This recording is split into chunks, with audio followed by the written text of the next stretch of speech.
Too much GH nie Ghana for ahwefo etiefo onipa bi a won subscribe e too much GH no subscribe wo na ehintasem ensem a ebuafa oman Ghana so na ye de bremu one god nie the only one god in GH eho na da bia mehwe abrechefo ene Ghana for mo wiasa fa na me recommend emamo too much GH Everything for me, mama, aqua ba ever too much age so. Nana ama owusa afi aqua praba to ye eminenti ebusa for radio me mobibia afishia pasronko afi 2020 fan kunimdie eni jesronko enkoso eni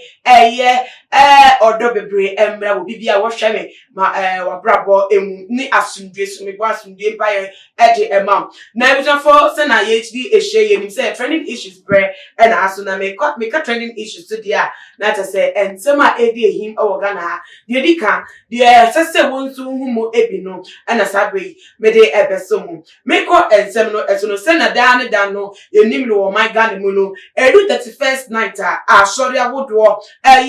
osom edema asafo emano na edifo ensori ne de okwa anadun muni de won tikra na nye edi ye be 10 30 12 sa entem won mate se ebeba abonte efa afefofo na ye ko wremu enu na enu enete se afiwe nu so no anye de any different so sa ewo edifo no ensori emu enam so amate se ediye everybody ba abonte na Ghana ha de ye ke edifo bi a ebi so agidin esin ebi mu na one of edifo na na kofodo na ehwe ni atie du no so beka alpha afeno ewo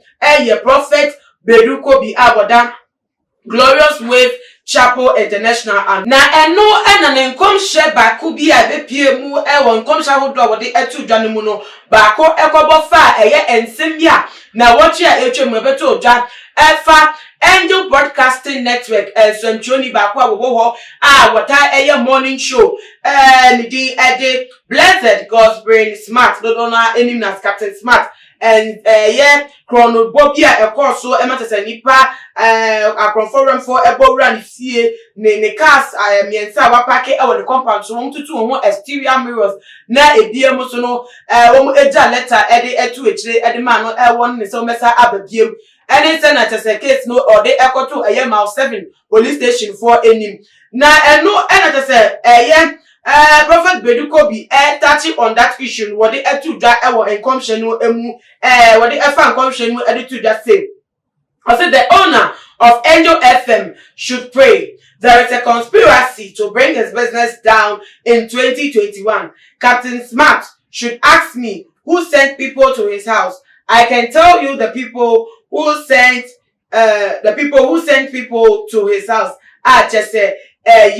ne komsha wodi etu dwa no eno no na tese wo pa kire se wonim nipa ku a wo mo eta ekire se wo mo ebo nkofo pa se wo mo enko Captain Smart fi ho na tese wo mo enko bo no kro no na o ka se a big part of an agenda tese no obodi eba begu Angel Broadcasting Network ejumedie no ewo o my Ghana mu nti penyi pa woda no ejuma no de Dr. Koku Oten no wonhwe ne hu yie na tese o ma ne mpae mu enye din ewo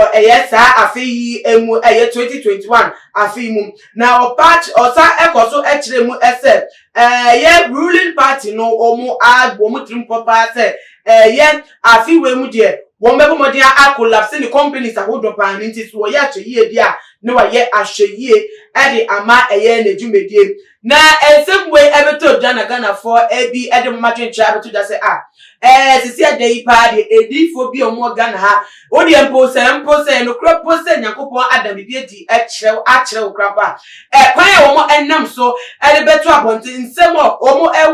selection kra omo use kadeka omo di ne to abonte krapo no ebu abem kra sense ebehye unkrama akenya wugidie ama wonya gidie krapo nyame asem we sanse sa ensem ya Prophet Beduko bi beto dey se wonim nkofuku a womo etuma nkofu bi ema no ekodi fie eko ye Captain Smart efi ho no eko bon ko no wonim sa no kro be ene se ye bone ate se tia omai emra and what one way kom no dey enkom shana enuti adenti and what information be say and one fan man ya police for ate se Captain Smart na di kan any case na ko to manim am house 7 and now we trying say Captain Smart na betu wana mo e dey aban wo abisa say wan ene yes bone no na ansa na wo pe market na no dey pa no benye film eti say wo epeni na wutifie na nkolare na nka na wutu nkansa unkasa ntia omo anase wontia omo so omo nyai na wo mu review ni ye be fie ne be hu se na akoso a wo mu ye nka ho enka wa na nti so ni tia bone wo mu bone wo mu do ta eche no odi bone na wantimi ampe mu aka den na wo yi hu efi bone no ebi mu so ka se se be ya Angel Broadcasting Network peni pa oda no Dr. Kweku Oten ene edwumayefo nuan wo mo anya hweye no mo emmo mpaye embo modwuma mo ban because se edwuma no egu a enye peni no nkoa ene wa hwere de pade wo mo nso mo edwuma wo mu no wo mo ahwere wo modwuma ene wo mo ediane edie enintie ba ya wo mo nso ensori no mo emmo mpaye emmo ase no odifo no ahye nkom no na te se emmo ama modwuma je no entimi enkoso na te se enyimpo wo afi 2021 no emu nebutafo entem no se de beto odwa no sa na mede asomo wo a wo hwei wa dwenche fa ho ene se anso Beduko bi Prophet Beduko bi wada Glorious Wave Chapel anom nintem ode abeto dia wu ni se woni ya dwen se sa enetie ana se bibi foforo ebi wo mu a wo so be se won fanka wo mo dia ne fafa comment section no na fetu dwa na me ka ne sa no bo mo dia biem so na follow yen Instagram Twitter so @tumagh_ Facebook so @tumagh. Share video on all the social media platforms. Midi adena na ama oguso na me yaduma. Ibe sai edi eshape makramu.